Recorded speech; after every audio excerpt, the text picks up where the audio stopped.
Flu's fucked me. God damn, it does sound like it. Yeah. Bro, I had a fever of 107 the other day. What? Holy shit, man. Dang. I mean, I've had fevers that high before too, but like that's still bad. Yeah. Okay. That's the kind of fever. That's the kind of fever. Up because I was pouring. I was like literally. She thought I like pissed the bed or something, but I was just covered in sweat. Yeah, no, I've been there. How long did that last? Not long. She was trying to get me to go to the hospital, but I told her no, and I just. You should have gone. Well, if you have bronchitis for like 4 months, then you probably have long COVID. Nah, I'm better now. Like I went to work last night and busted ass, and I had to take a few moments and cough my lungs out, but I actually feel pretty good today. I'm probably.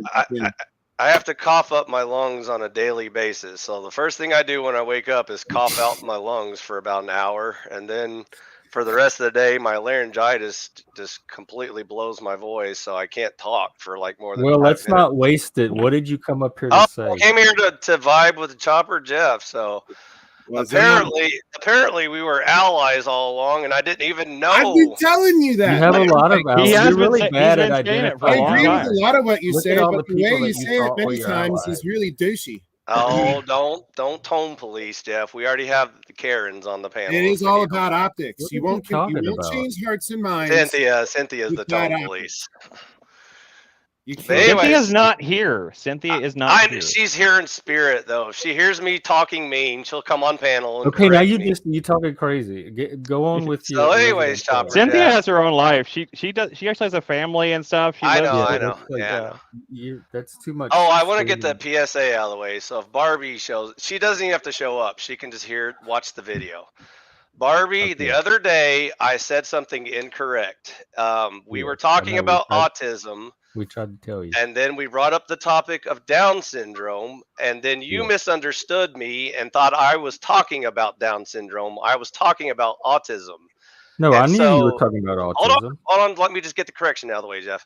So she asked me a question Correcting the correction because it's wrong. She asked me a question about about Down syndrome, like what genes identify it, and my brain was still stuck on autism, and I thought she was asking me about the genes that identify autism, and so I answered her incorrectly. I said there is no genes, and then she had a meltdown because she thought I was saying there is no genetic identifier for Down syndrome, which is obviously not what I said.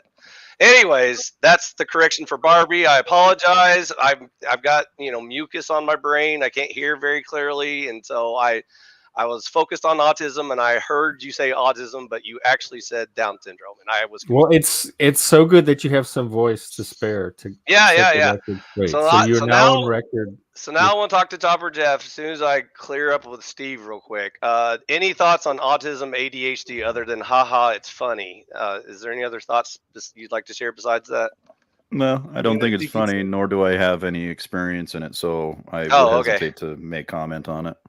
Because the original question was, do you have any input on it, like feelings, input, whatever? And you said, autism, ADHD. So I didn't know if you just thought it was funny. I was laughing at the out of the blue question. Oh, sorry. Yeah, it was a derail because we were talking about it 2 days ago. So you can catch that video if you want. I have ADHD. My son has ADHD. My wife has ADHD. So I'm more familiar with that than I am any. Do you think it's genetic? If I remember correctly, there is some suggestion that it is genetic. But I don't know for sure. Okay, that's fine. What would you say to people that claim they know it is genetic and that's the only cause of it? How would you respond to them? I would say that's a foolish remark to make because I think there's a lot of things to go into it. I think it could be partially genetic. I think you could be predisposed to it genetically, but I think your environment has quite a bit to do with it as well. All right.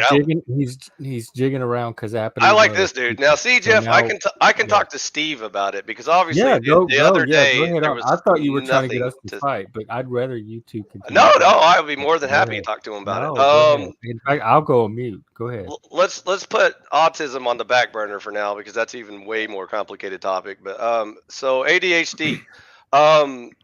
if you had to guess, I'm not saying you're a medical doctor and I'm not a medical doctor, but let's just say if you had to guess for your own personal opinion, what do you think are the top 3 factors that cause it?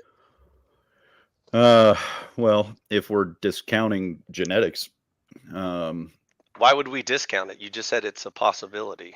Right. I'm saying we discount it because we know. Well, let's say that we assume that we know that it is partially genetic, so we can remove that from the conversation. Why, if you're doing your top 3 causes? Because process of elimination, we don't have to use it because we already know it's there.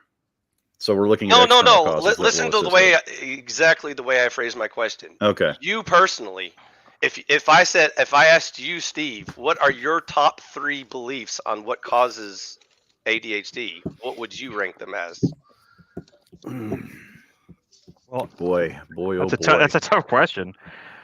I think that for me personally, it was a lack of an emotionally available father. Okay, that's nurture, correct? Correct. Okay, that's one. What else? I think.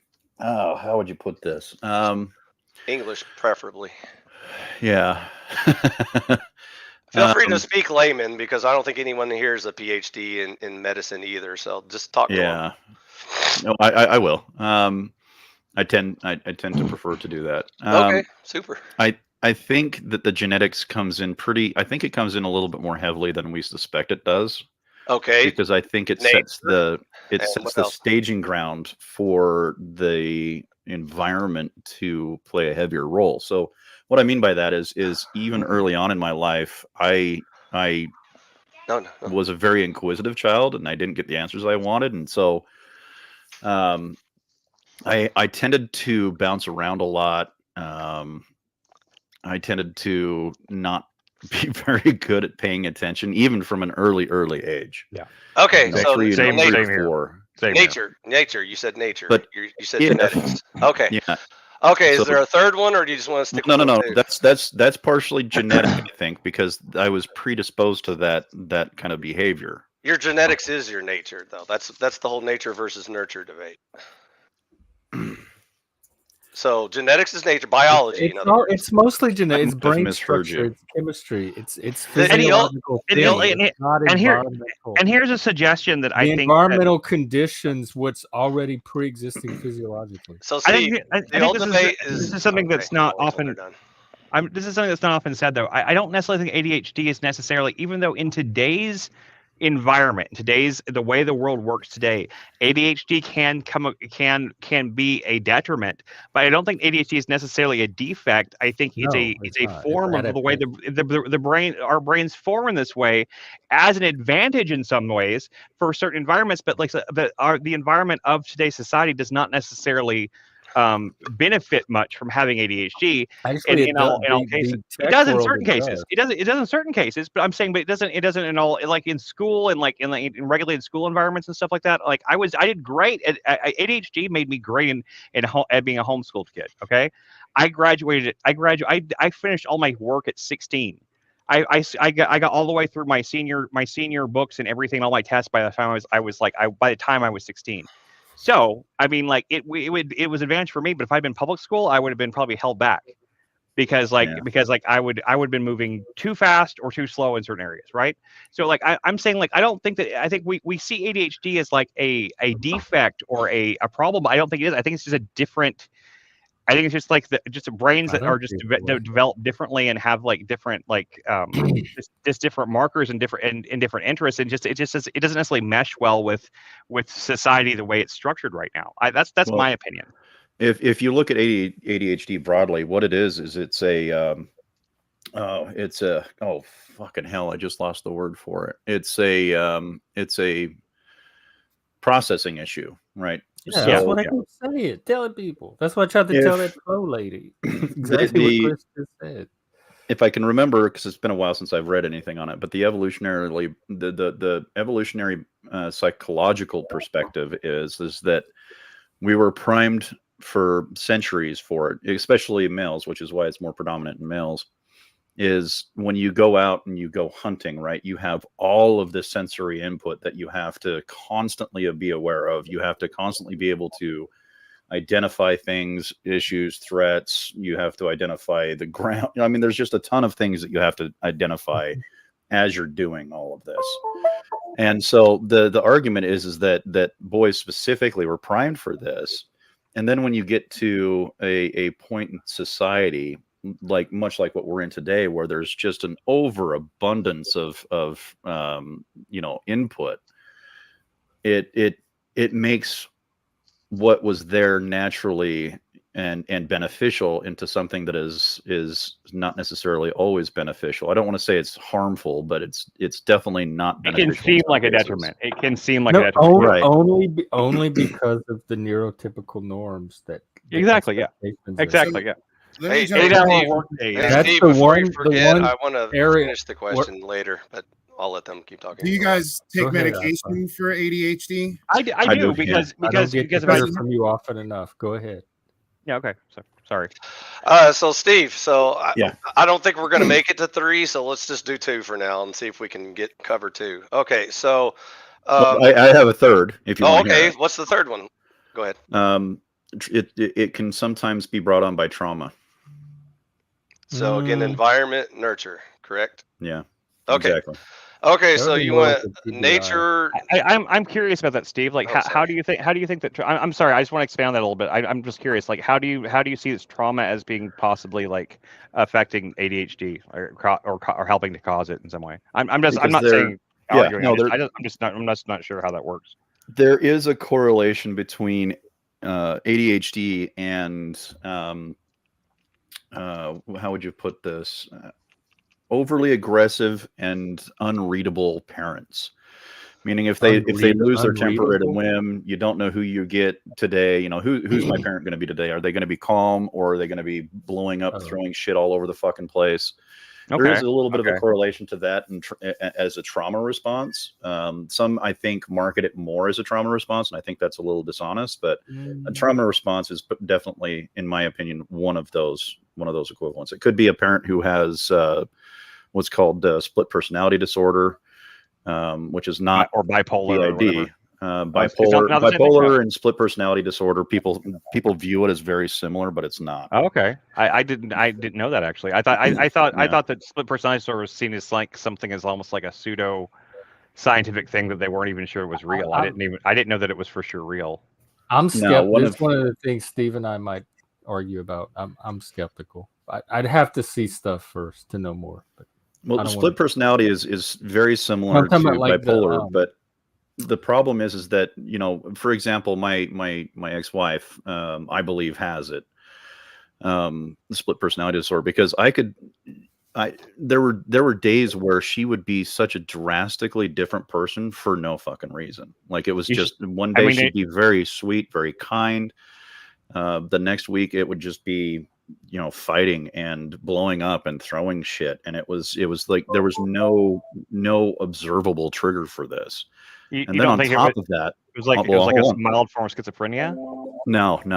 On top of that, if we got into an argument about something when she was quote unquote manic, right? She would generally not remember it when she wasn't.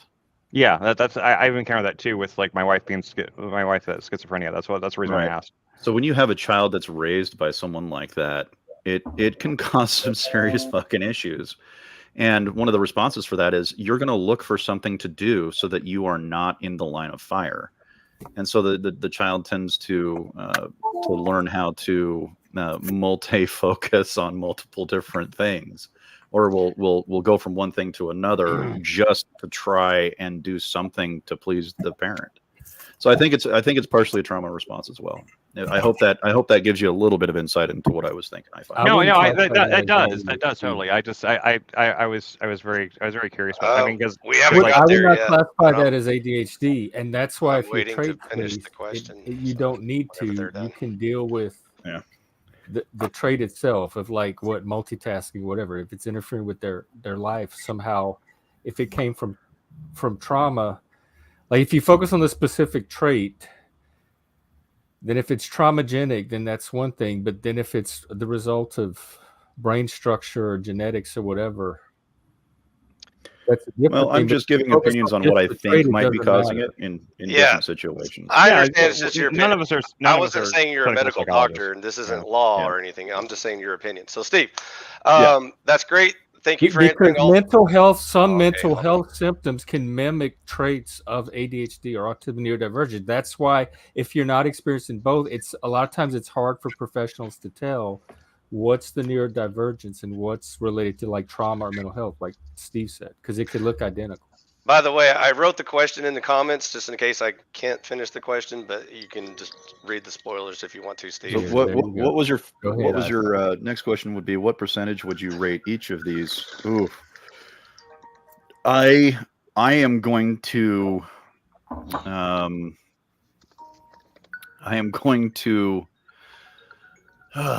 what's the word? Jesus, I can't think of fucking words. Oh, you know why? I didn't take my fucking medication this morning.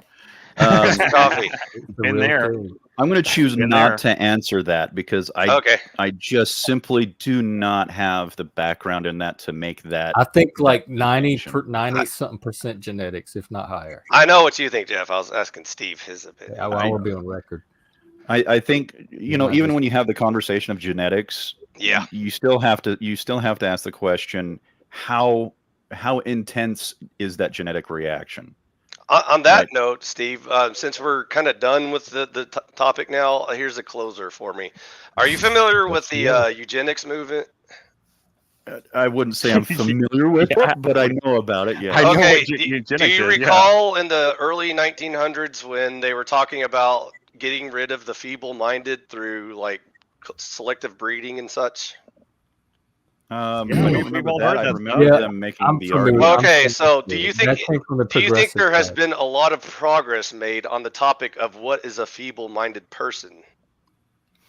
Ask Canada, and they're made. Also, Steve, here's the spoiler. Do you think that the modern word autism is simply the borrowed term feeble-minded, and they never bothered to clarify it? No, because I know plenty of people who are autistic who are very what you would consider high functioning, and they go their whole life not even knowing. So you don't think there were any autism people that were involved in the feeble-minded movement at all? You don't think any of those were being misdiagnosed as feeble-minded? You're being disingenuous, and I wouldn't even hesitate. Don't say what I'm being, Jeff. I'm not going to answer that question just because it's just I don't have enough information to base. Okay, I just wanted to see your take on it. I was just curious on your perception. Okay, well, let's welcome Denizen, another guest. Hi, Denizen. Give him a chance to talk. And then I'll derail with Jeff when we move to Conservatarian. Welcome, Denizen. What's up, Denizen? Yeah, what's up, guys? So, Chopper, when there's no topic, we'll talk Conservataria. But until then, we'll just give other people the chance to speak. Well, I'm sure all right. Out as a grown person. So, Denizen, I think part of the problem we have with these issues is trying to separate nature and nurture. We just did that.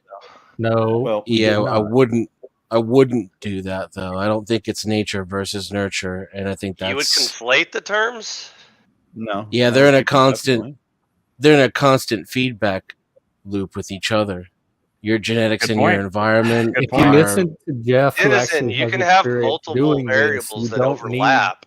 That doesn't mean there aren't two variables. But the very fact that we're talking about it all, it kind of suggests that we're trying to create like a one unified theory for how people are. And like, it's just, there's never going to be that because every person based on the genetic lottery you get from like the genes you get from your parents, plus the environment, the literal actual environment. I'm talking about the state and the city and the pollution in the air that you're born into.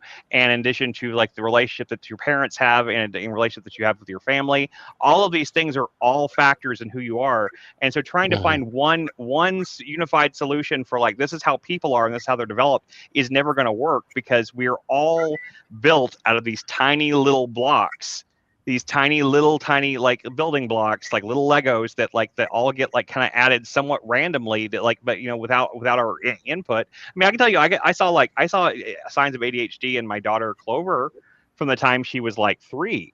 But like, I mean, like, I don't know that what we could have done to avoid that. I don't know that there's anything we could have done differently. That it could be from circumcision. Oh, Jeff, don't be silly. You're such a troll. Yeah. We totally we just cut off the whole dick. We said we want a girl, so we just cut the dick off entirely. Yeah. Denizen, the problem you just portrayed is that there is no blue and red. There's only purple, because when you mix them together, that's all of reality is just purple. No, what I'm saying is that it is purple, and you're saying it can only be blue or red. No, I'm saying there is a red. It's blue versus red. Sometimes they overlap. That's exactly how you put it. It's called purple. That's fine, but we can still separate the origins of red and blue. They always overlap. It's not the only choice, Denizen. They are constantly they're constantly influencing each other all the time. Yeah. And until you acknowledge that, your thinking is going to keep you in a narrow little hallway where none of the doors have the answers you're looking for. Yeah. Like how can they not overlap constantly? Like seriously, explain to me how it's a thought experiment. Be one or the other. It's the old brain in a jar experiment. We've already done this a million times. Okay. Well, but we're talking about I didn't think we were talking about thought experiments. I thought we were talking about real life. So you can real life put a brain in a jar, Chris, and you would isolate the environment from the You know what happens? You know what happens if you put a brain in a jar? Right, because a brain isn't biology. They fucking die. Yeah, if you don't have to put a brain in a jar, you have a dead brain. You have an inanimate, non-thinking thing. It's just an organ that used to be part of a person. You don't have test tubes, is what I'm hearing. Well, let's try it. We have the laboratory right here. We have iFi. Is it physically impossible to grow babies in a test tube? Hair doctor, since you're such the expert on science. Well, you said brain in a jar. I guess they have done test tube babies. I suppose that's true. So babies don't have brains? Okay, iFi, this is getting tedious. They're not outside, but they're inside of a skull. Okay, Jeff, can we talk about politics now? This is going nowhere. I agree. Yeah. Well, you kind of took it nowhere. Yeah. No, I pointed out to you that red. You made like these absurd abstract arguments that weren't even they were none abstract idea. You've never heard of a red crayon and a blue crayon before? Oh my god. At this point I'm just gonna have to this is just annoying. Keep talking and turn you down a little bit so I can finish a sentence. The abstract ideas about blue and red that you brought up had nothing to do with what we were talking about, and if we use your analogy, like I said, which you did not address, everything is purple and you're trying to make it blue versus red. Everything isn't purple though. That's where you're wrong. It is absolutely on this topic. It 100% is. No, your neurodivergence is 100% going to be a result of your environment. Absolutely, will always play a role in your neurodiversity. 100%. Period. End of story. I mean, in the real world, how will you ever separate the lack of environment? That's true. That's just rephrasing the terms. We're not talking about brains in a vats, and that would still include biology. Again, your analogy is incorrect. Your premise is false. But we're not talking about that. We're talking about ADHD, autism, etc. Yeah, hey, Denizen. That's still an environment. Even if your brain is in a jar, that is still in it. And in this fantasy scenario you have, the brain is a living thing in a jar. That environment is still going to affect the genetics of that brain. Regardless of the fact that it's in a jar, the jar is now the environment, and the jar will affect that brain's development. Of course. There is no way in which it does. These two things do not mix. There is no way to separate them. Of course. Yeah, Jeff, what's up? iFi, I have a serious question for you, because you are the only allegedly neurotypical on this panel. So far, maybe Chopper has hope. I'll talk to him later. So as somebody from that group, why does it bother? What concerns you about us, or what bothers you about us that this is even an issue? Because my child is going to grow up in an environment full of you people. But why does that bother you? Like, what bothers you about that? You are the society he's going to grow up in. He's going to be hearing all you people talk about. You say that like it's bad, like it's bad or something. It's very bad. Definitely not true either. What about it is bad? That's what I'm trying to say. Society is definitely made up of neurotypical. It's the downfall of society. Hence the use of the term typical. Like tech and the computer we're talking is mostly like from neurodivergent. brain. If we were talking about only good and intelligent people, Jeff, I would have nothing. Okay, you're dodging my question, though. I thought you're evading. I answered your question. No, what about us, our type of people of society, has you worry? What specifically? You in particular, Jeff, are a left centrist who always apologizes to left. He's a right centrist, if anything. And but I was Chris asking is so left wing, he doesn't even know what right wing is. You're shifting the conversation. I was talking about. I don't know. There's no such thing as left or right. It's a false paradigm. See, and according to Dennison, neither one exists. We're all centrist, Jeff. Okay, look, imagine how good you have to be at critical thinking to believe that the human species falls into a 50-50 categorization. It's not 50-50, by the way. It's more like a Bell distribution, but that's a whole different threshold. I want to say one thing, and I will mute and let you guys like duke it out for a while. But all I can say from the main thing I got out of all of that is that if iFi is truly neurotypical, I have never been more proud in my life to be non-neurotypical. Amen, brother. I cannot be so. I could not be more thankful in my for anything in my life. Step is most people are stupid. I am not in the same mental category as iFi. Congratulations, Chris. The first step is self-awareness. We might want to have more neurotypical step up and represent if this. Okay, so if this is what neurotypical is, then like if that's what if this is being right, most people are stupid. That's true. Neurotypical is neuro unaware and ignorant on most topics, not only one's own mental health. So especially in the United States. To be smart, I have to be crazy to be smart. No, you're calling it ill and crazy. Okay, if anyone has any other topic I just said an entire sentence that didn't use the word ill or crazy. That's what I said. You just said neurotypical is unaware. So we're ignorant. We're blissfully ignorant. That's why we're healthy. This is our chance to move the panel along.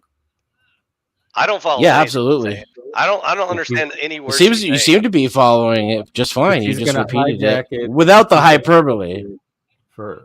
Without the clarification, I know. So you started with the hyperbole, then you clarified, and you summarized what I said successfully. So you understand what I'm saying. The bike chain chopper. Frank, I was only repeating what you were saying with a question mark at the end because it doesn't sound like what a logical, coherent person. No, because I didn't use any of those words. So you obviously understand it. Okay. So Chopper, you ready to talk politics now? Because this is it's not even that it falls without you; it's that it falls when iFi is on the thing. I know it's all iFi stuff. I know. Let's all blame iFi for society failing. What's wrong with the conversation right now? That's what I don't understand. There is no conversation, Dennis. And I keep asking questions and you won't answer. Well, I keep trying to jump in with my. Everybody has answered your question. What question would you like me to answer? Every single question that you've asked. Okay, does red and blue exist, Dennis? Yes or no? Yes. Okay, so when they overlap and you call it purple, does that mean red and blue stops existing? Pink. No. Colors are not the same as genetics, as nature, and just answer his question. The answer is no. Okay, so if nature and nurture overlap, why do they cease to exist once they start overlapping? They don't overlap, and they don't cease to exist. That's just stupid shit that you said. Steve and I have a conversation about nature versus nurture. We can contrast. Go ahead. No one said you can't have a conversation. You did. You said they're all the same. I absolutely did not say that someone could not have a conversation. You literally said that about 5 minutes ago. Play the tape back, dude. I would love it if Lib would come and talk about trans communism at this point. I mean, here's a neurotypical person. Please, he's not even in this reality. This is not even. He doesn't have the slightest idea what I'm saying. But what's crazy is that if he calms down and lets go of the hyperbole, he can repeat what you say. So he gets it, right? He's deliberately holding two different thoughts in his head at the same time, and then going with the one that is controversial, regardless of what he's actually. It's like a real-time display of how he's refusing the information he's getting willingly. Thank you, Dr. Phil, for your opinion on the mind state of the fan. I gotta say, did you call her a bitch? I don't know you that well, Dennison, but you're on point today. So I gotta say, Dennison, when the trans communists agree with you, you're fucked. So you might want to get your head examined. I'm a trans communist, by the way, everybody. Like I am a straight white cis male with 2 children. I will respect anything you say, no matter what you say, Dennison. I will respect anything you say, no matter what you say, Dennison. I said I'm an intellectual. I said I would respect Steve. I said I would respect Steve no matter what he said. I did not say Chopper. So even if Steve said I'm a leprechaun and we live in a jar and you're a brain in a jar, you would respect that, Christina? I would respect Steve. I may not respect or understand his opinion. Thanks, Chrissy Poo. We appreciate your feedback. So, Chopper, do you want to talk politics or not, dude? Because this channel is exploding. Jeff, it doesn't sound like you want to talk about anything. It's time to push the button on iFi. It's time. Hey, Chris, moderate this guy on your channel. This Christ brings a sword guy. I'm not streaming right now. Whose channel is he on? Oh, is he's on our channel. He's on this channel. I didn't hit the stream to our audience button today. You want to talk politics now, dude? Yeah, please block him. And please kick iFi. I'm tired. Oh yeah, kick me, Jeff, because no, I'm not gonna kick. Got some sand in her vagina. Optics, bro. How is he different? We are free to talk over him. How is he different from Tommy at this point, Jeff? We can't do that. He deserves to stay. Like he is. Well, why do we have to yell and talk? Why can't you just get rid of him? That's why you need to kick me, Jeff. Interesting. You need to kick me because at the very least you could turn his volume down, but I don't understand why he's here just to make it harder for other people to talk. But I'm fucking bored of it. So bye. It's nice derailing and imploding the panel. Thanks, dude. So Jeff, it's up to Steve. He even admits that's his intention. You can stick around. Hey, Chopper, do you want to talk politics now, or do you want to wait till Chris is done complaining? Well, I'm curious about why Jeff leaves you here. I told you were bad at. Because Jeff has an open mind. He likes opposing views as well as the same. You're not giving any opposing views. You're just interrupting people after they get two words in and then talking over them. You're interrupting people and talking about crayons and saying how. You're right. And all I've done is agree with everyone on none of your responses have had any relevance to anything we're talking about either. Let's do an experiment. Okay, let's see how that changes things. What is up, guys? Yo. Okay, this is what's up, Jeff? If the conversation you guys know anything about chainsaws? Dude, Chopper, I can tell you for an absolute fact, I know zero things about chainsaws. I've picked one up once and I've never actually, but not when it was on. So I'm terrified of them, and I will. We went to a haunted house in Florida when we were little, and they would chase you out with a chainsaw into the parking lot. Like a guy with like a Freddy mask would. That sounds like a recipe for disaster, right there. And you'd hear behind you, you'd hear him chasing you, and you hear vroom vroom, and you'd look. They don't put chains on those. Those are just empty bars. Yeah, it was cool as a kid. They're just loud and obnoxious. I actually switched to these electric saws. I have it still, and I use it, when I need to. But no, I have a power saw, I have a jigsaw, I have a couple of saw like small ones, but chainsaw I do not have. I've used those for making guitars and stuff. I used to make guitars, so. Yeah, I got a lot of woods to cut, so I got 3 of these saws, and I've got a nice wood boss. It's really wearing out his welcome. But yeah, it's like I want to agree with Ify on some things, but man, the dude's just a dick, dude. Stop being a dick, and maybe more people will talk to you. Yeah, I don't know why he's doing. It's self-sabotage. He's getting some kind of payoff of sabotaging what would normally be a pro-social and empowering opportunity. When he came on today, I was fully prepared to try to engage with him, try to talk to him. I wasn't even like, oh great, here comes iFi. I was like, all right, let's talk, and then he comes on and he just starts talking about crayons and bullshit. I mean, it's just like he's it's not his fault. He's the father of a kid, and he's talking about sandy vaginas and what. It's literally not his fault. He can't help himself. He's not his fault. Anyway. How do you mean? I don't want to say Dunning-Kruger because that would be like an inappropriate use of the term, but it's like, but I just don't want to be unnecessarily hurtful, and say, when you're a fucking idiot, you don't know how fucking stupid you are. He's the scapegoat, so it's okay to hurt him. He's at the bottom of the hierarchy. That's not true. That is not true. That is the scapegoat dynamic. He comes on the panel. He yells at everybody else. He acts like everyone else is beneath him. He's not the whipping but he thinks boy you of are. the panel. That's not an act. That's the thing. It's like he's both simultaneously. We've seen him do other by his own description, he's an average person. So his IQ is like what 85 to 100, and he's on a panel of what he calls neurodivergent people, acting like he's smarter than them and knows more things than they do. So it was like dick measuring. He's threatened. He's intimidated. You know, at this point, I mean, that's what happened. I gotta say, your comments are bordering on like sexual harassment at this point. I'm starting to feel uncomfortable. Me? You know, like you know, seriously, like you know, he's flirting really hard with me. And I don't understand why. Like I've made it very clear that I'm married and everything else, and he just keeps like coming on to me, and I don't understand why he's doing it. It's not talking about me, right? You know, he just I-Fi. Oh, he's gone. He's gone. No, he's in the comment. He's in the comments. I want to emphasize. Ignore him. Ignore him. You're just giving him more attention. I know. I'm doing it on purpose in this case. He doesn't know how to get positive attention. I'd like the floor for 5 seconds. Yes, take the floor. Actually, I will mute. We have Steve here. It is an opportunity to have a type of conversation that we don't normally get to have. So we have that too as an option. Yeah, you got to stop engaging with Ifi though, because he'll do the same thing from the chat. Y'all are the ones engaging with him. I've stopped. I'm sorry, I didn't mean you personally. I meant in general. When I said you, I meant like plural. Yeah, I know. That's all. I should have said we. That's what I should have said to be less. You know what I mean?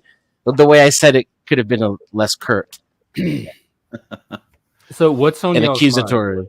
What topic? I came up to say that it's one of the reasons why we're struggling with these things scientifically and as a society is because we insist upon this nature versus nurture mentality when really they are a holistic thing. A human being is a colony of organisms, part of the planet, and all of those things factor into your neurochemistry, and your genetics are mutable as well, I would argue too. So yeah, I had something I was trying to bring up earlier, but I feel like I probably have undiagnosed mental issues that I've been considering like seeking treatment for, and I don't even know the first step as far as actually getting treatment. I went to the doctor for the first time in 10 years, or actually more than 10 years, last year for the first time. And it felt more like going to McDonald's than it was like getting actual help. So are you repairing a chainsaw? I'm not repairing. I'm just putting a new chain on after I sharpen it. Do you know like a shit ton about chainsaws? I do. How did you learn about chainsaws? Just jumped in and did it. I would start with doing your own research, as someone who's not a medical professional. That's where I would start. Part of that, because I know Jeff is a professional, so that's why I'm here. Jeff, message me on Discord if you want later, and I can help you find what you're looking for. All right. Well, to kind of speak to what Dennison was saying is I agree with them because it to me it seems, at least everything I've read, and I don't read shit to memorize it. So I apologize if I'm not being as specific as I could be, but the problem is that we have a fairly high confidence that ADHD is somehow tied to genetics. Mm-hmm. But that our environment can play a larger role. So if you have a parent who is compassionate, who is loving, is emotionally available, has a good discipline structure in the home, you can mitigate a lot of the more quote unquote negative side effects of ADHD. So you can actually mitigate the effects of it. Conversely, if you have a parent who doesn't, then it's going to make it worse. So the discussing whether or not these two things are separate is almost a non sequitur, because we know for a fact that both of them play a role in it. Right. So it just depends on what the environment that the person is in, what kind of childhood and adolescence they have. Their connection to family can play a large role in that as well. So that is why you need a person that is called person-centered. or individualized approach, and that is why you need that instead of this technocratic or group-centered approach that they're trying, like the trend is to switch to. Because neither nature nor said, it is holistic, and so if you look at each individual child and what's going on with that child, and in what proportions, that's where you have to start designing the solutions from. Because neither nature nor nurture exists in a vacuum. There's no way to even separate them to that degree. There is no possible way, even in a scientific, like, and it doesn't. If you're dealing with actual traits, it doesn't even matter where they came from. You can address. Yeah, I agree. I completely agree. They came from each other, though. So that's another reason why they're, somewhat inseparable. One can't exist. One can't exist without another. You can't have nature without nurture, or vice versa. It just doesn't work. Like your nature is your genetics, and then once you're born, you will be raised in one way or another. Even if it's by wolves, that will influence who you turn out to be as a person. So, like, there is no way to separate the two. I don't even understand what this argument is even about. I don't even understand what his point was trying to be. Because some people, if it's nature, they make one kind of argument, and if it's possible to, like, if it's the social environment which can be controlled, they make a different type of argument. And look at the state of the so-called scientific community right now, which that's you're right. I mean, the nurture phrase to use. The nurture side is very the blank slate, like the woke have the blank slate, even though they do have a very particular view of human nature, but they also have the blank slate. They believe left is more focused on nurture, and right is more focused on nature, and both of them are basically wrong because they try to ignore the other one. It's just stupid. And that's the point I was trying to make. And if we could stop doing that, I think we'll make steps forward. Well, I don't know what argument he was trying to make, but I want to give him a little bit of charity. He had some really good questions to ask. But fundamentally, you could take the same question and apply it to homosexuality, right? This is something that people have tried to do for fucking ages, and the problem is this: if it's genetic, it's not their fault they're gay. If it's environment, they also don't have a choice in the environment that they grew up in. Yeah, therefore, it's not their fucking choice. So no matter which way you go on this, it always leads to a non sequitur. Like, there's no point in trying to figure that out. What you can do is start to learn, possibly. And I would argue we all choose in a way too. And what? I also think that even if it is their choice, so what? Right. Let it be their choice. Right. They have the right to choose that. They have the right to choose that. That was my argument. And that straight people choose too. That's the other part of that equation.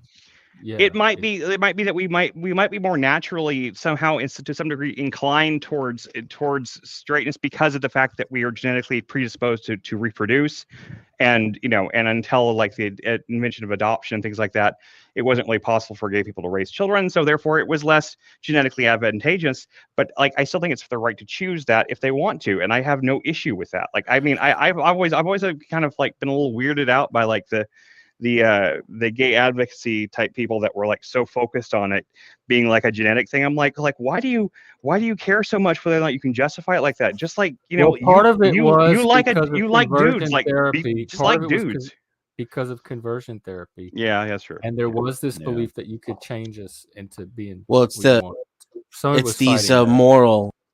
foundation of these moral and political philosophies, and that's why people make the argument of keeping them separate, because there are those the fact that something can be your nature and is immutable is the foundation. It's the premise. It's the premise for many of their beliefs. And that's why they take it so personally too when you question it, right? Because you're questioning their own identity and the foundation of their reality, not just some kind of concept. Right. No, yeah, I agree. It takes a lot of effort to get comfortable with being uncomfortable. Like, it takes an insane amount of energy and effort and time and practice to get to that place. That's not something that people choose naturally. I mean, you have in-group, out-group bias for a reason. It's almost like an innate built-in part of our human nature to do that. And so, no, and for survival purposes, there's evolutionary reasons for that to exist. Like, even though we have advanced as a species in a society, and it's necessary, but there are, like, on a primal, like, you know, if we're living in tribal societies, if we're living in like a caveman type situation like that, those in-group out-group biases do make sense. They just don't make sense today, which is why we need to, like, you know, we need to evolve and ascend, or whatever you want to call it, you know, move on. Why don't they make sense today? Well, you know what? That's a wonderful point, and I think that's what I was really trying to ask: is how do you get comfortable enough to seek help? You know, when you need it. I don't know if you want to talk about it here or privately, but what kind of help? It's not that personal. For me personally, I called around and tried to find therapists who were male friendly. First and foremost. Second, I wanted to find someone who specialized in trauma. And then I tried to ascertain as to whether that person was, how would you put this? Are they a book therapist or are they a person therapist? Can I ask you a question? Sure. You looked for these specific things. Would it be correct to assume that's because you created a list of criteria, and that list was based upon you initially educating yourself on various topics and realizing, so like trusting in your own knowledge of yourself and your own ability to inform yourself is still at the top of that hierarchy, even if you're eliciting professional help from someone else. Know thyself is still one of the most important principles we can learn from philosophy. Yeah, absolutely. And I did quite a bit of reading before I looked for the criteria, because I mean, you don't know what you don't know, so you have to kind of seek it out. And so my best bet was to seek out a therapist who was male, who hopefully had been through the military. Someone who understands people as human beings and rather than people as opportunities. You know, and it took me a while, but finally I found one. Mm-hmm. Right on. And there's also nothing wrong with trial and error, as long as you recognize that when you go to somebody that isn't right for you. Like, there's no reason to go back to a therapist. Like, if you go to a therapist and they're clearly not, like, you don't have there's no vibing. Yeah, it is. It really is. And you have to be willing to make that decision. Be like, I'm not going back there. I'm not going back to that doctor, because that doctor clearly was not for me. You know, like, and some people don't. Some people go to a doctor once and they're like, well, that's my doctor now. You know, and that they just feel like they're trapped with it. And that's like, you have to be willing to, like. I fire my people all the time. Yeah, well, I have too, but a lot of people don't, though. A lot of people will keep going to the same doctor. That's kind of how I am. Like, I never really thought, like, why is there a difference between doctors?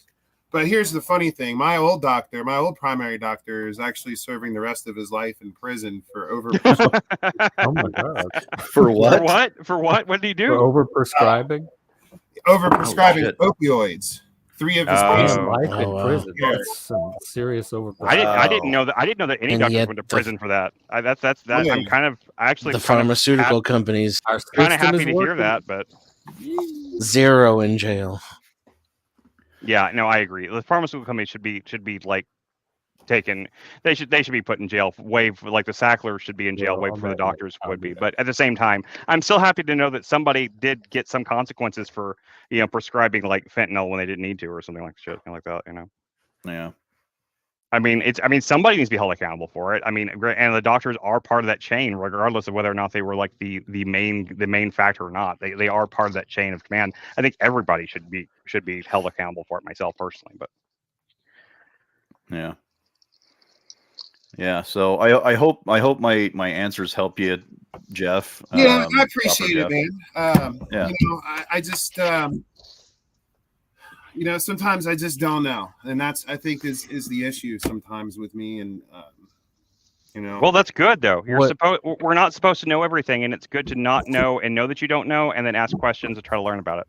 That's like one of the most essential and best qualities you can have as a person. That is like that's knowing how to learn. That was like the most important thing you can teach someone is to learn how to learn.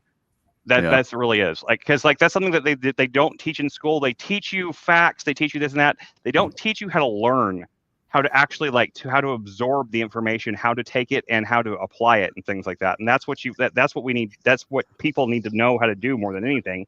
And that's what's lacking, I think, in the school system and to a large degree. I'm not saying there's not good teachers that don't do that, but in a broad sense, like I learned how to learn on my own as being a homeschooled kid with good parents, by the way, that did a good job in teaching me that as well. But I'm saying, but you know what I mean? Like, I think like I benefited greatly from that. Of course, I also was very ADHD. So, and I was from a very early age, once I got that diagnosis, like when I was like 19, like my mom, like it suddenly made sense to my mom. Like my mom had heard about ADHD, like, you know, whenever she was younger, but it wasn't a really widely known in the 80s. It wasn't like, it was kind of like talked about in like hushed kind of tones. Like it was kind of like this thing that like, you know, oh, they're just going to put them on drugs and kind of thing. And like, it was kind of demonized, especially like my parents being very right wing, and especially right wing media demonized it a lot. But then once I actually was diagnosed with it later on in my life, my mom was like, "Oh, that makes a lot of sense," you know. Yeah, and you know, I grew up in a very right wing type family. I may have said before, I graduated from a Catholic high school and whatnot. So you know, it was never something that was considered an option for people who misbehave. It was more, you know, we gotta pray it away. And you're suspicious that you have ADHD? Is that what you're saying? I think I probably have some ADHD or bipolar or OCD type. Everybody has some degree of something like that. There is no such thing as a truly neurotypical person that is right down the line that has like that's just like perfectly quote unquote normal in the middle. That doesn't exist. I don't believe anyway. What makes you think that, Jeff? No, but there are statistical norms, and there are people. Yeah, there's statistical norms, but I'm just saying everybody's got something with more ease than others. Yeah, sure. No, that's true. Some people do really well in public school environments like that. Yeah, that's true. What makes you say that, Jeff? About why they feel like I have ADHD? Or something, as you put it. Well, I mean, I've got a lot of issues, like especially like in the last 5 or 6 years, just following through and finishing stuff.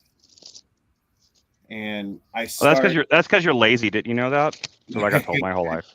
Well, what kind of stuff are we talking about? Oh man.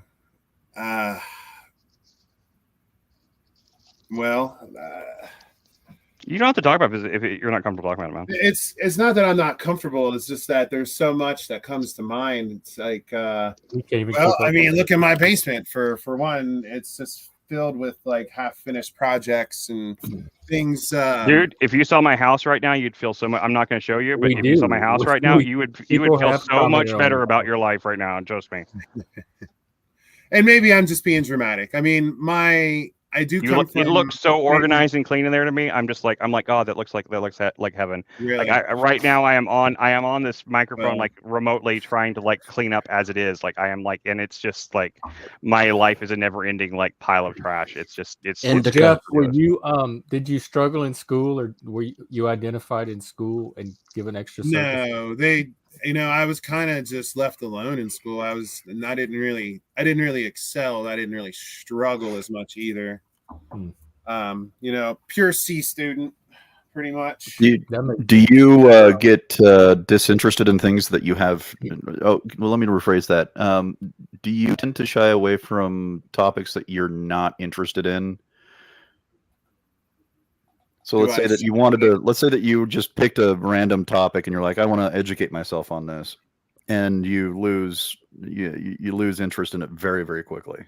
Oh yeah, stuff I don't give a shit about. I don't give a shit. So combined that with your difficulty following through with tasks, I would definitely talk to your therapist about ADHD. Yeah. What kind of tasks are we talking about, though? I lack interest in that too. I don't want to talk about it that much. But the crazy thing, though, Jeff, is that when I got on medication, I had no fucking idea normal felt like. Like I had no fucking idea. It was so weird because I actually talked to my wife about it. I'm like, is this what normal feels like? Like I can focus on tasks, I can stay awake, I can get shit done. I feel this weird clarity in my head that I've never had, because normally I'm like all over the fucking place. I'm reading, even right now, I read like 4 books at the same, not at the same time, but during the same period. It's like, it was unreal how better I felt knowing that I could just simply focus on something and get it done, even if I was uninterested. Yeah. Ultimately, I mean, I lack a lot of focus, man. I mean, even in wanting to play like video games, sometimes I get. Do you have sleep apnea too? It's either like I focus on it, I hyper focus on it. My girlfriend tells me that she thinks I stop breathing when I sleep. Oh, bro, dude, go get that checked out. So there's a weird correlation between sleep apnea and ADHD too, by the way. No kidding. Yeah, no shit. And sleep apnea is really super dangerous, and it really a CPAP machine, as annoying as they seem, they're really not that bad to live with. I didn't need it anymore after I end up having to get like this stomach sleeving surgery because like I had some weird hormonal thing that was making me gain weight like crazy, even though I wasn't eating. I was literally starving myself, and I was gaining weight like by like tens of pounds. Like it made no sense. Like over the course of a year, I went from like 230 to 350, and I was barely eating.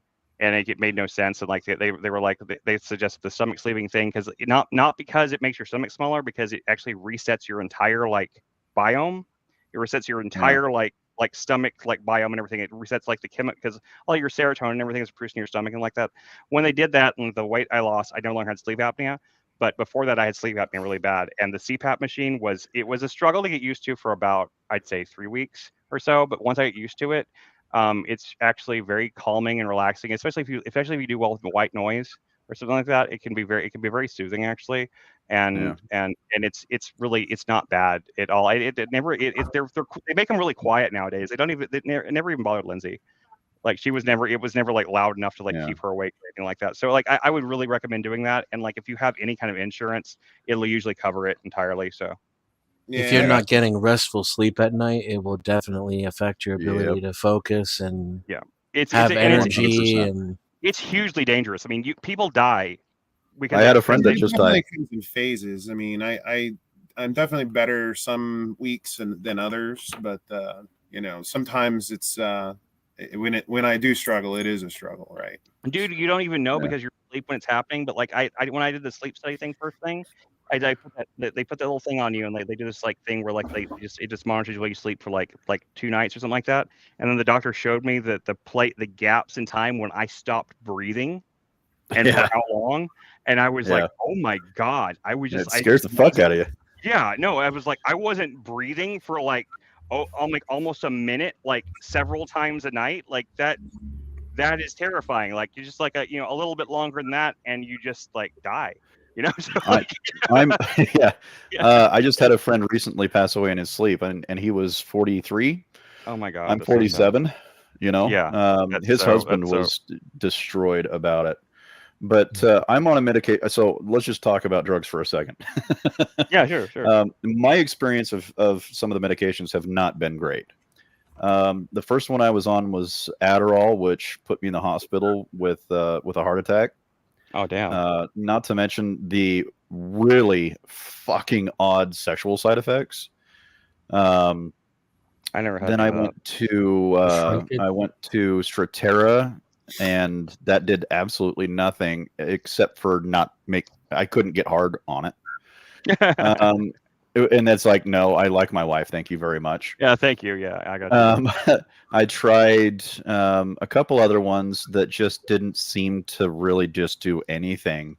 And then, by coincidence, my wife, who has a mild form of narcolepsy, she got on this medication called Sunosi. Now, Sunosi is actually a medication that helps treat obstructive sleep apnea and treats narcolepsy. So not only am I sleeping better, I'm also more awake. I'm like, I sit at a computer a majority of the day, or at least part of the day, in a closed room with no windows and fluorescent lighting. Now, normally that would have knocked me out all day long. I would have been tired. I would have been exhausted. But this medication, I can stay focused all day long. It doesn't make me feel high. I just feel awake, alert, and I'm able to focus because of it. So not only am I sleeping better, but I'm performing better at work. That drug is fucking amazing. And it has no side effects, really. None. I have not had one single iota of a side effect. What's the name of that? Sunosi, Sunosi. I've never even heard of that one before. That's interesting. I mean, Adderall works really well for me, so I don't really have a reason to change from it. But like, still, it does have side effects and stuff. I mean, but not. I didn't have any sexual ones, but like, I definitely have side effects from it. Like, I mean, it just depends. It's mostly because I forget to take it mostly though. Yeah. Oh, Ritalin was weird too, because Ritalin for me, Ritalin was nothing good to me. Nothing good at all. It didn't do anything good for me. It just made me tired all fucking day. And it's just like, this is a problem. you know, and so you have to be a little bit patient with trying new medications, because everybody's going to be different. Your brain chemistry is going to be different than mine.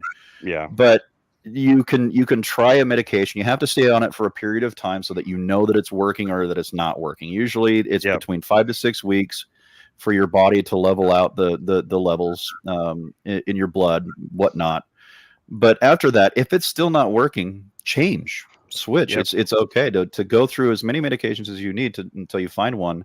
I had lost hope. I stopped taking all medications for about 6 months until my wife got on Sunosi, and I just happened to try it because I did some research on it, because I always do that for my wife's medications. I want to make sure of any side effects I need to be aware of when I'm watching her or whatever.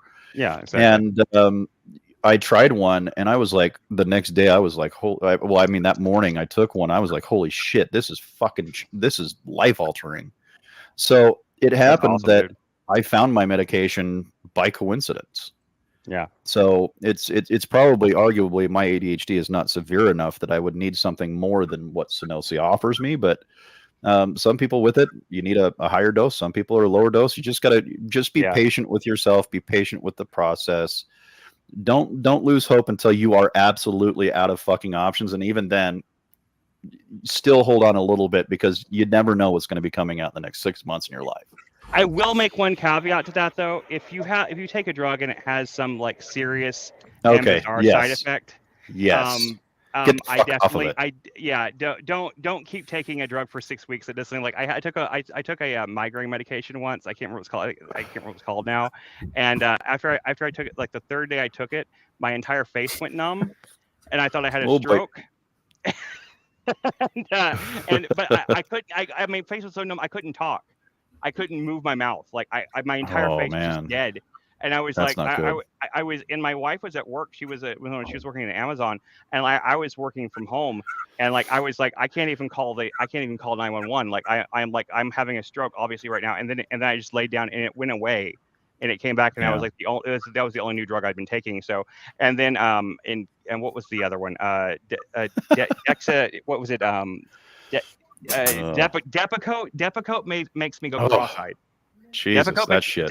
Depakote makes me go cross-eyed, so that one I could not do because I literally can't see with it.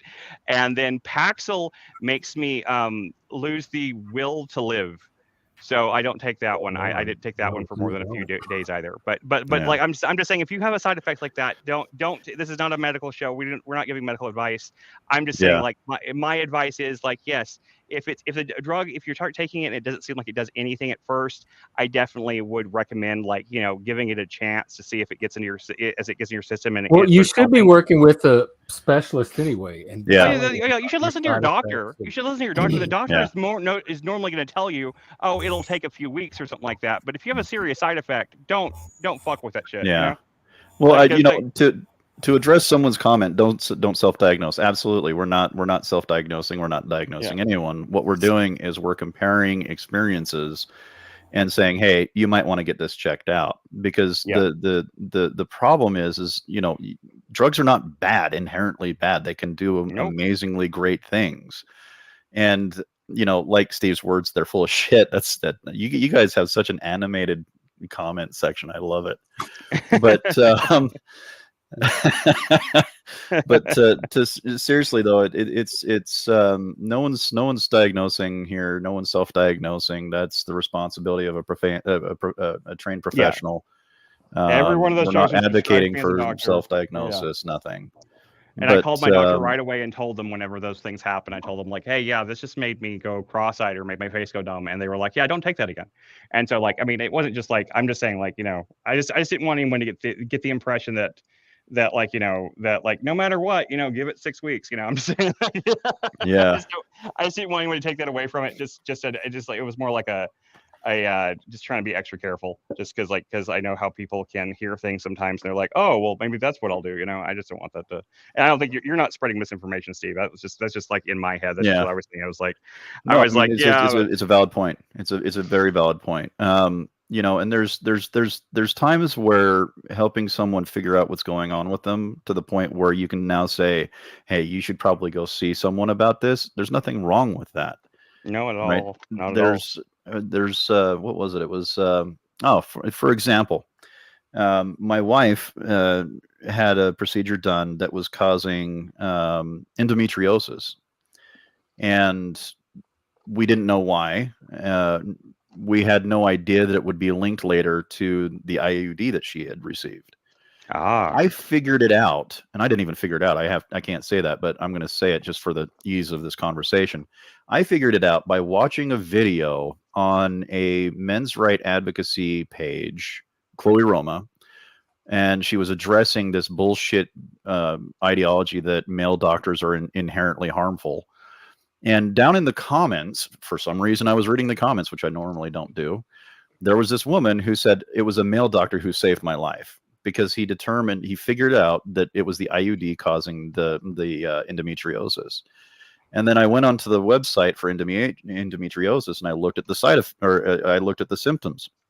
My wife had 15 out of 16 of the diagnosable symptoms. At that point, I turned to my wife and I said, "You're going to make an appointment with your doctor like tomorrow." So there's times where we can say, okay, well, this is really, really close to my experience. I should probably go see a professional about this. That is holistically different than self-diagnosing. Exactly. Yeah.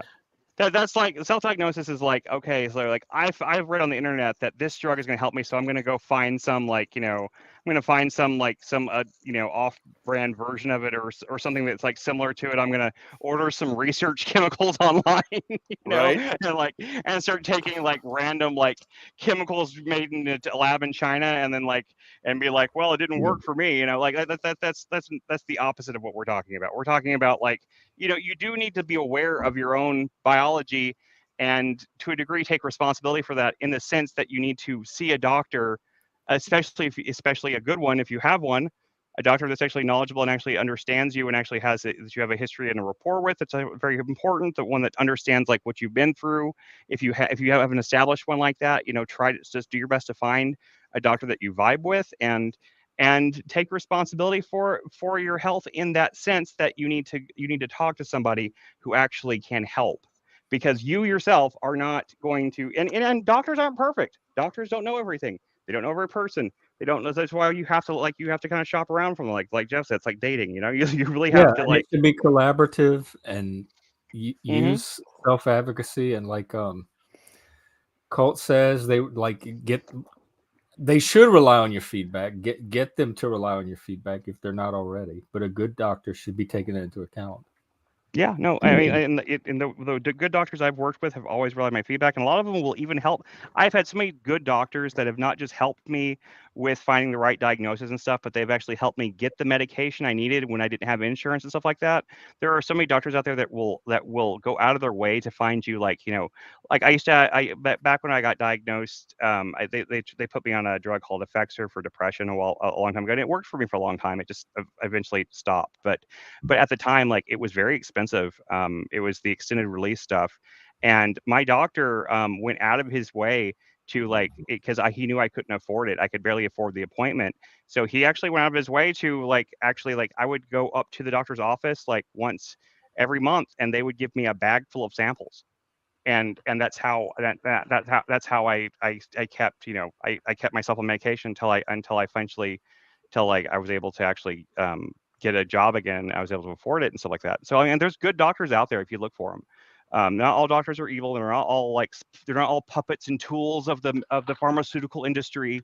Effexor itself is it's not even like a new drug or anything they were pushing. It's Venlafaxine, and it's been around since the 60s or 50s or something like that. So it's nothing all that like revolutionary or anything. So it's not like I wasn't getting fed drugs by the pharmaceutical establishment that's out to kill us all kind of man, And yeah, don't get me wrong, pharmaceutical companies can be pretty fucking evil, but they're not all, but the drugs that they make themselves aren't inherently evil themselves. They're just tools that can be used for good or bad.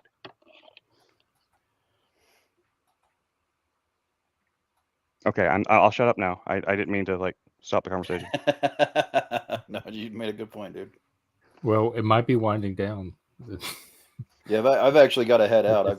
I gotta get some shit done today. Okay. Well, once Steve leaves, that's the end of the show. So. Oh man, you're gonna have everybody in the comments hating my guts. You're the star. You're the star of the show now, don't you know? Like, once you're gone, it's over, man. It's just like we got nothing else, No, but it seems to be reaching completion energy. No, yeah, I agree. I'm just joking around.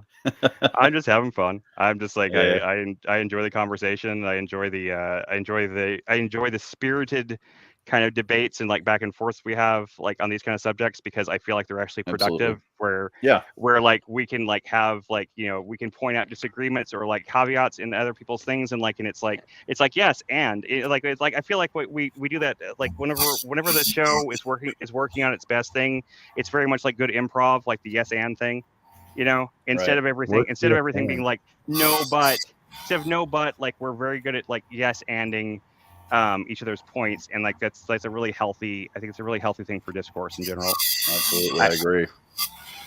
All right, I'll talk to you guys later. All right, thank you for the advice. Not a problem, man. I'm gonna take off too, fellas. Hey, Denizen, thanks for having me. I really enjoyed you having. Really enjoyed your points earlier. I think you really add something to the conversation. Hey, man, thank you for coming by. Same. It's mutual. And nice to meet you, Jeff. The other Jeff, Chopper Jeff. Chopper, the Chopper. Guys, take it easy. Peace. You heading out too, Chopper?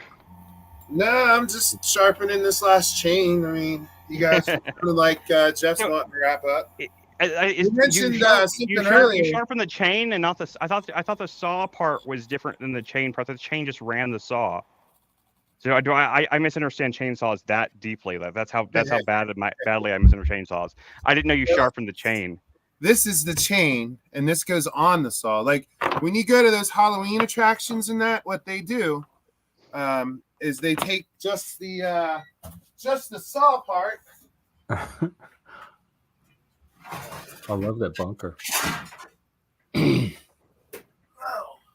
I've always wanted a basement, but they don't have basements in the South, so. No, this is a bunker, but they take the chain.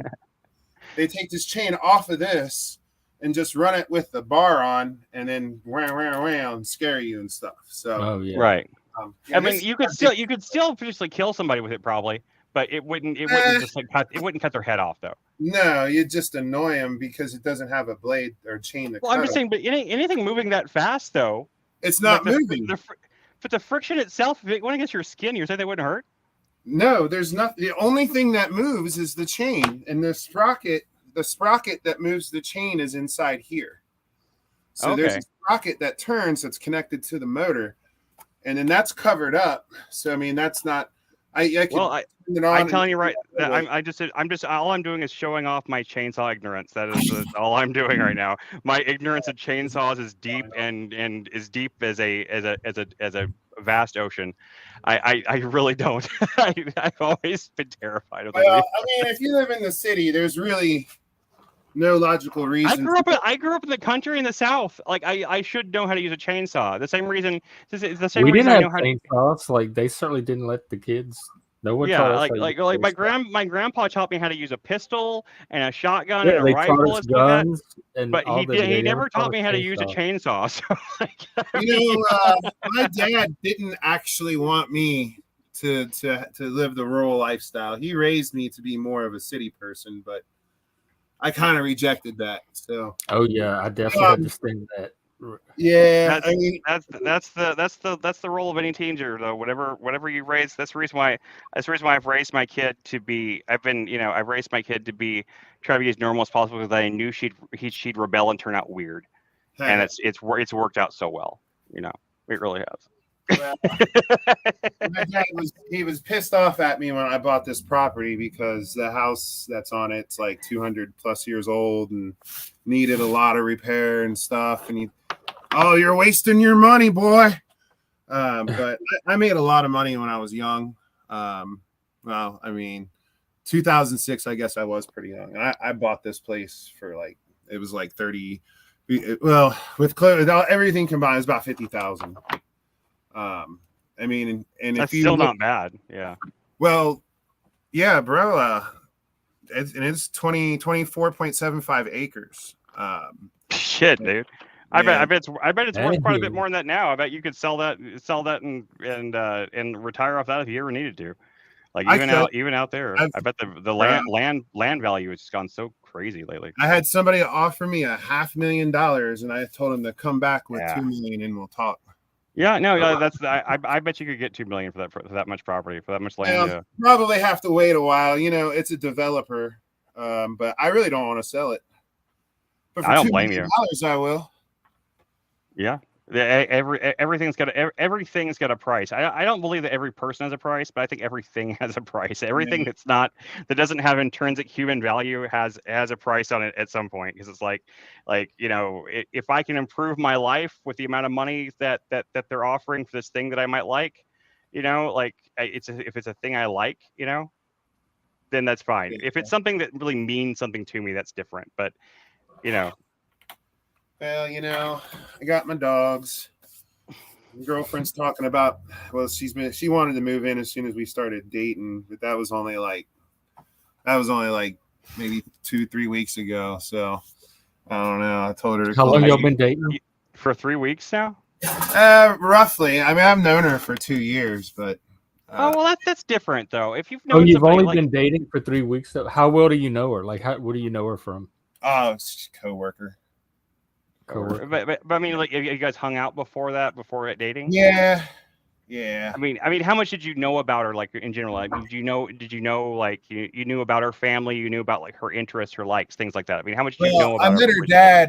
I met her dad about, was it a week or 2 weeks ago? I don't know. My brain's been a little fucked up because of the sickness, but I helped her move out of her now ex-boyfriend's house. So.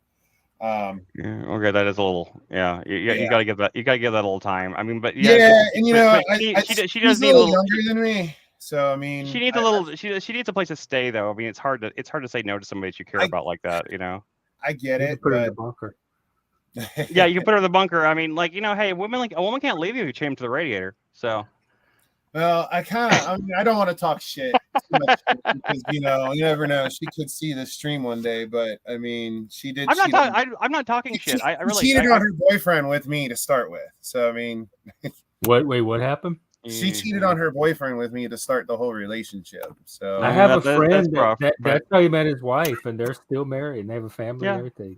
I know it's a rough start, but it depends on how well you guys like really mesh and get along. You know? And that's where I'm like, well, you know, if we still like each other so much, it won't really matter if you live with your dad still for whatever, and you're still welcome. She's welcome to come out here whenever she wants. So. Oh, she has the option of living with her dad?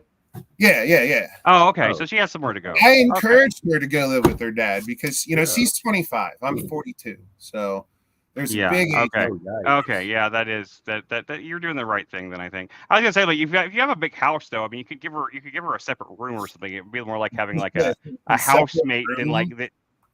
Yeah, no, seriously. Seriously. Like, I mean, like, it's not that weird. I mean, like me and my wife have had separate beds. Age difference is weird, and the stage of the relationship is weird. Yeah, I mean, I'm just saying, like, but she has a place to go, so it's not a big deal. I was gonna say, if she had nowhere else to go, you have a big house, like, I don't think that it would be that big of a deal. Like, you'd be like, yeah, move in, you know, we'll test it out, you know, you can have your own but you've already gotten screwed from doing that. Yeah.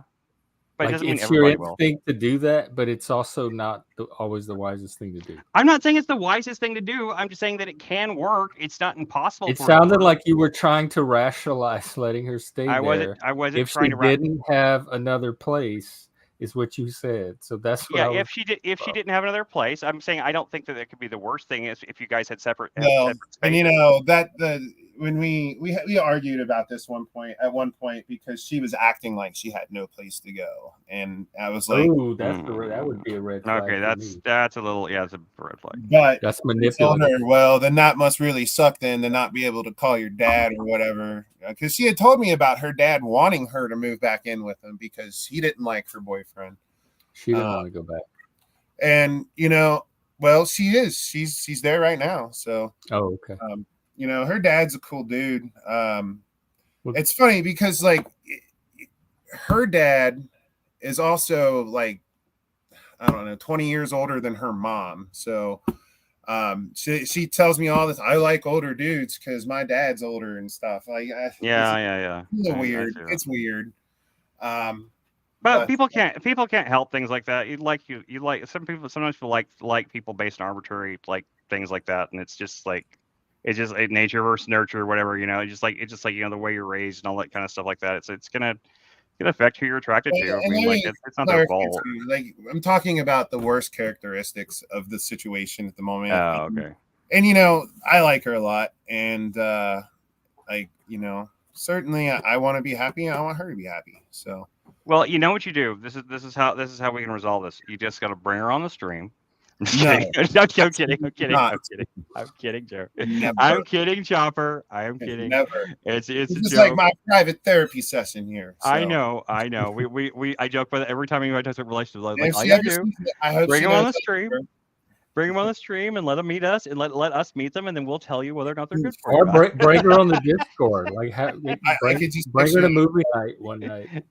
Nah, Just Frank is too jealous already. He's been messaging me wanting me to play Ghost Recon with him. Like, there's another woman in the picture. Ooh, Ghost Recon. Frank and I have a date anyway. We're supposed to be watching Survivor. I mean, if we're together for like years, I'll bring her up. But I'm joking, man. I don't know. I mean, we gotta get to that stage first. No, man, I understand. I understand that entirely. I was joking. I would not recommend doing that. I would not recommend doing that. You don't need our opinion on your relationship. Trust me. I don't need it. I appreciate it though, because we're happy to talk relationship. We're happy to talk relationship advice. I have plenty of experience with making stupid relationship decisions, yeah, so I'm trying to help you benefit from that. I was saying you don't need our opinion on your girlfriend, is what I mean. I don't mean you don't need to bring her on here for us to judge her. That was my point. You don't need that. That's not. But we would like that if you did want to. Yeah, we would like it though. We would love that. So. We love to judge people. All right, dude. Well, we were talking about getting matching tattoos next weekend, so we'll see. Well, I'll tell you what. When I get what tattoo would you get? That is a big step. That's bigger than marriage, dude. I'm sorry. Matching tattoos. And is it her driving this or you? It's her. Yeah. Okay. I think. I mean, I'd get married before I get matching tattoos. A marriage you could end with a couple of phone calls and a lawyer. A tattoo you have to go through like extensive removal process and it's painful and shit. Like I don't know, man. I think that's more permanent. I mean, a tattoo still feels less painful than marriage to me. Yeah, marriage. I mean, these days, no fault divorce and shit like that, man. It's not even a big deal. I take marriage seriously, but most people don't. So I take my marriage very seriously, but most people think of marriage as it's like something you do on the weekend and it doesn't work out, then you just annul it on Monday. I don't think that it should be like that. But that's the way people treat it.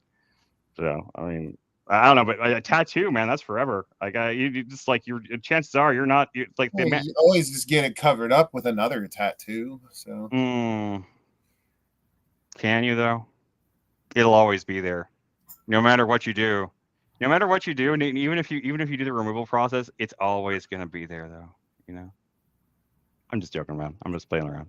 I'm sorry. I'm just trying to I'm just trying to have just having a little fun with you. I'm not. I really do. I really do appreciate you bringing like the. You know, Auntie Darius just made a comment in the chat, and that's exactly what I told her at one point. And I told her, like, you know, if you're always just looking for somebody better, you're always going to be searching. Good luck, because I kind of shunned the whole relationship idea with her. After I found out she didn't actually break up with her boyfriend when we got Christmas. That's a tough one. That's a tough one. And how about getting matching piercings instead of a tattoo? I think piercings would be better. You know, get matching nipple piercings or something, because like you can just take those out. A piercing? I don't know, man. What about it? I'm just saying. I think a piercing is less permanent than a tattoo. Like both of them involve needles. One of them is just like a one quick stab, whereas a tattoo is like a long process of getting stabbed, you know, a million times. A little thing with ink and stuff like that. And they do like they wear. I mean, I've wanted to get a tattoo so many times, and I just never found anything I really want tattooed. I don't have any tattoos, and she says that I would be good with tattoos. So I don't know. I mean. I just I kind of, you know, I don't have any tattoos. I don't. Have you ever met? Have you met like an old man that had tattoos, that has tattoos? You've seen like we're an old woman that has the tattoos and like what it looks like when you get to a certain age though. Yeah. Like it doesn't age well. It's not a good way to age. I tell you that much. My uncle, my old now deceased drunk uncle, he had like military tattoos and stuff, and it just made his skin, it made it look like he had gangrene all over his arms, you know, like old tattoo ink, the way it wears out and stuff like that. It was kind of nasty. Yeah, at least get it somewhere where it's not fully visible, you know, like get it like you know, one of the funniest tattoos I ever saw was this dude. He didn't wear like I'm wearing like this penguin shirt right here, you know, it's got the little penguin thing on the collar right there, right? This dude got that tattooed right there on his chest, like it was on the lapel, and like he didn't even know what it meant. He just saw it somewhere and he thought he would get it tattooed. And I was like, that's like fucking cool, but like the dude was a moron. He was a complete moron. But it's also a really painful place to get a tattoo. So like I would probably once again, I don't have any tattoos, but I've known a lot. I have been good friends with many tattoo artists that have offered to tattoo many times, and I've always been like, yeah, but I don't really have anything I really want permanently affixed to my body. Like, you know, it's like Jeff's got a bunch of tattoos. It's like a temporary tattoo or like a henna tattoo or something. At least that washes off eventually.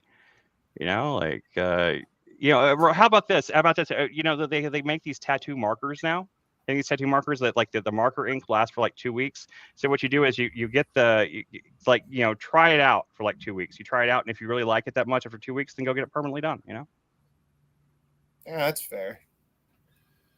I would say, I mean, that's what I would do. I think that's like a good compromise. Like I want to see if I really like having a tattoo on. I want to see if I like having like this ink permanently attached to my skin. And you can get them in like, it's like $20-$30 in like Walmart or something like that. You just get like a set. They're like really fine tip, like Sharpie markers that are made specifically for like skin. And you know, you just gotta find an artist that actually knows how to do it. And then like, so, you know, get them to like, you know, kind of draw it on there as like a thing and just see how it feels, see how you feel like with the tattoo. Like a full sleeves, God, that's like, yeah, full sleeves are insane, man. That's like, you know how much time you have to spend like in a tattoo parlor to get full sleeves done. Like you're talking about like just like you're talking about like weeks of your life. Like, it's not like you pop into the shop on an afternoon like, I got a tattoo today. It's like you're basically, it's like a part-time job. You're spending like 30 hours a week at the tattoo parlor getting that shit done. I knew a guy that was doing that stuff all the time. Like it was like I didn't even when he got into tattoos, I didn't even know him anymore, because like he just, every time I wanted to talk to him, I call him, he'd be like, yeah, I'm at the tattoo shop, and I would just be like, oh, okay, well, later then, I guess. And like, he'd be there all day. If he wasn't at work, he was getting tattoos on his arms, and I just like, it was weird. Jack's Law, I don't know what you're talking about calling him out. Oh, Auntie, my word. Oh, I'm afraid. You think I'm afraid? Yeah, I am afraid. I don't like needles.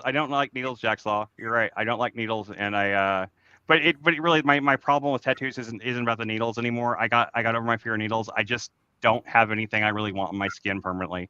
I just I'm 42 now, and I'm old enough. Like if I was younger and I was still impetuous enough to like just get something stupid tattooed on myself, it'd probably be one thing. But I'm at the point where if I'm gonna tattoo, it's got to mean something really meaning. It's got to be something that's honestly like something that I want to be buried with this on my skin. You know, I want this to mean something in some sort of grander sense, and like I don't have anything like that. So. See, I wanted to get like my blood type and like emergency contact info tattooed, like an expiration date or a Best Buy date or something like that. Use by. If I knew how to tattoo myself, that'd be really dangerous because I'd be like a to-do list I can fill in on my arm. Yeah, like I'm really tempted to do like a parody of. You've seen Memento? Yes. You see Memento? Killed my wife or whatever. It'd be hilarious. I would think in like a drunken state or something like that. If I knew how to tattoo myself, I would probably do something like I'd like do some parody of the Memento tattoos. You know, all over my chest and stuff. Like I don't know what they would be. Just like absurd shit, just absurd, stupid things. You know, like Master Shake killed my wife or something like that. You know.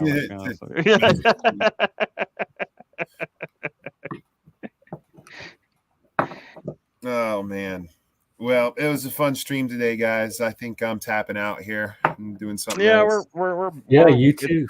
It's all wound. Yeah, if you guys, I took off work tonight, so I mean, if you guys wanted to watch Raised by Wolves on the Discord, I could. I do have that downloaded. Oh, you do? Okay, cool. Yeah. Well, if you guys want to play it, I'll join in there with you. Well, how long is an episode? I think it's standard, like 45 minutes ish. The first episode might be a little longer. I mean, I have to go out for a little while, but I will leave my Discord server running, and I think Jeff has access to it, so you can. They're always running. You mean your Plex thing? No, you were supposed to take us off because they were. Yeah, but I didn't do that though. So you still have access to it. So if you want to go, in there and watch Raised by Wolves, you can. Because I only have like 4 people have access to it. I'm not worried about it. Okay. Well, but don't they monitor the content that you stream out of that? No. Huh. I'll have to look into that. Now, yeah, and if anybody wants to join us, the people that have gotten an invite to the Discord, we're gonna go watch. Yeah, stuff. I looked into that though. Like whenever somebody made that comment in the Discord thing, I looked into it though, and the people that have gotten in trouble for it are people that were like either selling access or giving it out to hundreds of people.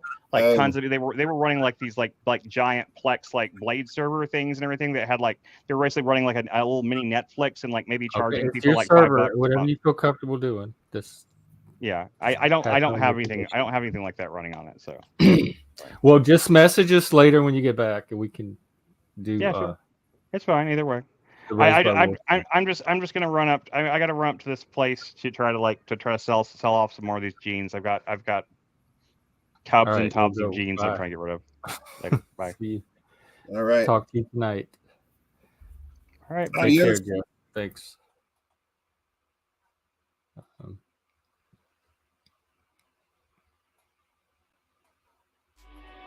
All righty. Either come hang out with us on Discord or catch us tomorrow at the same time. Bye. Oh, wait. Sorry. That was me.